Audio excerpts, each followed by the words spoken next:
A partir del 31 de març aquest servei només serà pels ajuntaments que el sol·licitin i el paguin.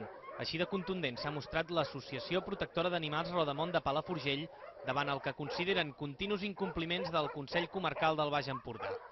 L'associació realitza el servei de recollida d'animals abandonats a la comarca des de finals dels anys 70 i ho financia en bona part gràcies a les ajudes del Consell Comarcal i també a les donacions i aportacions dels socis.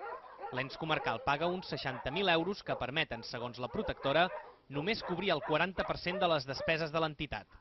Els seus responsables, però, denuncien que encara no han rebut la subvenció corresponent al darrer trimestre d'aquest any i que no rebran la d'enguany, ja que asseguren que des de l'octubre no han vist ni un duro. Davant aquesta situació, els responsables de la protectora han decidit deixar de prestar el servei de recollida de forma generalitzada i ara només ho faran en aquells consistoris amb els quals arribin acords. Des del Consell Comarcal s'admet el deute, però s'indica que és perquè la Generalitat tampoc els ha pagat a ells. L'ens supramunicipal valora la feina de l'entitat i es lamenta l'ultimàtum llançat pels seus responsables. En els darrers mesos, l'associació ha detectat un canvi de perfil en la persona que abandona un gos o un gat. La protectora d'animals de Palafrugell ja va alertar a l'estiu que s'està trobant amb casos dramàtics de gent que abandona els seus animals ja que no els poden mantenir.